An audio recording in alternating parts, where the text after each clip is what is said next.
rappers do diss tracks against other rappers? Well, Angus McFife, formerly from Gloryhammer, pretty much just did a whole diss track about Gloryhammer.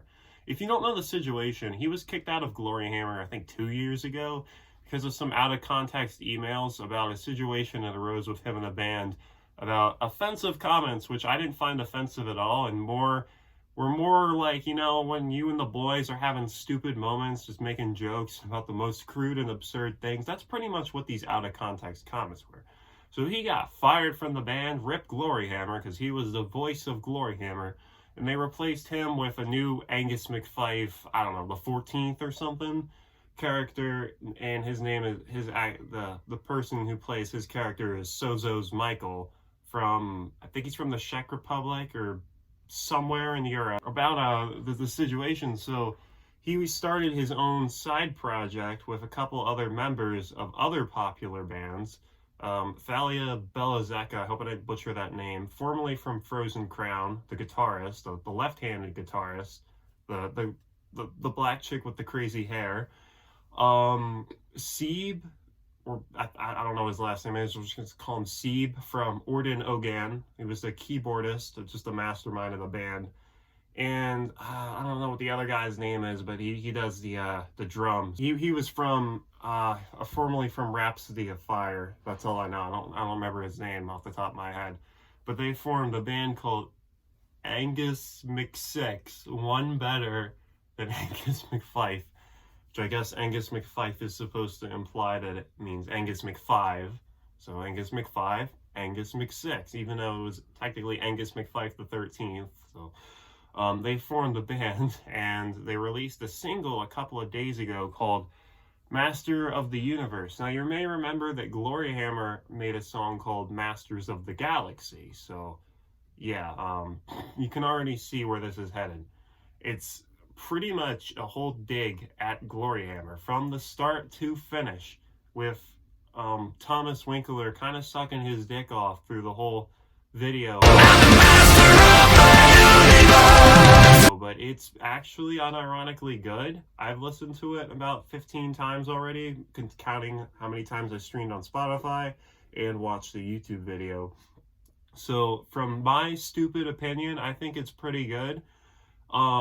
And from the start, you can hear the lyrics. I have drowned in the fire, but I haven't lost my soul. I have drowned in the fires, but I haven't lost my soul. And this is referring to, if you remember at the end of, I think it was, the album was called Into the Terror Vortex, or that just might have been one of the instrumental intros, to their last Gloryhammer album released in 2019. At the end of it, Angus McFife, while fighting Zargothrax. Sorry, I can't say that name with a straight face. It's so stupid. Zargothrax, the evil wizard, played by Chris Bowes of Ailstorm. While fighting him, he gets impaled with the knife of evil, and then to sacrifice himself so he's not corrupted, he jumps into a nearby volcano, and the lore is that he dies. So in this spin-off, or I'm going to call it a spin-off because that's essentially what I think it is, there's no way that this is not a marketing gig.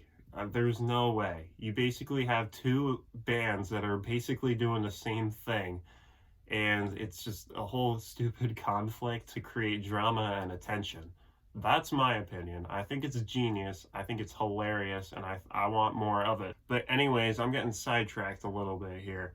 So he comes back in this new universe lore or whatever. He comes back, and his Gloryhammer, his hammer of glory, has lost its power. Quoting the lyrics, glory left my hammer, which is pure genius. Literally the best freaking, most genius lyrics I've ever seen. I'm probably stretching, but they are pretty, the lyrics are pretty fucking genius right there. Glory left my hammer. So he picks up a sword in the music video, and so now he's got a weird weird ass looking sword. It looks like something you'd find in Skyrim, honestly. And he has a sword now, as opposed to his hammer of glory, which he kind of just tosses off in the desert somewhere. Also, if you take a closer look at the hammer they used for the video, it's just a regular giant hammer. It doesn't have the design that the original hammer of glory had, which is funny because I'm pretty sure that Gloryhammer kept all the props for Angus McFife after he was kicked from the band, is basically what that implies. So like I said, the whole video, it's about he's the master of the universe. It's funny. It's really fucking hilarious. To me, at least, people got pissed off about it because people get pissed off about anything. The response on Reddit, which I could give two shits about, even though I just checked it for fun, it's pretty negative. There's also some positivity, but it's mostly negative, which I would not surprised, because Reddit is mostly negative place. Is why I try and stay off of it for the most part. Maybe like once or twice a week I go on there, but otherwise Reddit can go suck my carrot dick. So Gloryhammer. Also, by the way, I'm getting sidetracked here, but you like my guitar? I don't know if you've seen this before. It's really cheap guitar, an Ibanez RX or whatever series, like a 6000. It was a really cheap guitar, but I like it. If you want to see me learn some really difficult guitar tabs and record a video of me trying to play these really difficult riffs and shit, then let me know in the comments. Also, I got a nice overdrive pedal I like. It's got some nice yellow color on it, but I've been fucking around with this for a bit. Anyways, what was I talking about? Oh yeah, Angus McSix. We gotta call him Angus McSix now. I don't know if he's going by Angus McSix or Angus McFife, but I'm gonna call him Angus McSix. Whole situation's hilarious. Basically just a power metal diss track. That's all I gotta say. If you wanna watch the video, link down in the comments or description or wherever I decide to put the link. You can also just go to Napalm Records, and it's like the second video that they uploaded. It already has over 250,000 views, I think. So doing pretty well for his weird spin-off project. But that's all I gotta say. If you enjoyed this video, hit that like button somewhere down here. Probably down there where I'm pointing, right down there. That's the like button. I know that's the like button down there. Or hit the dislike button. I don't fucking care. Hit the dislike button. If you don't like my ugly ass face talking about stupid metal news, then hit that dislike button and don't subscribe. That's all I gotta say.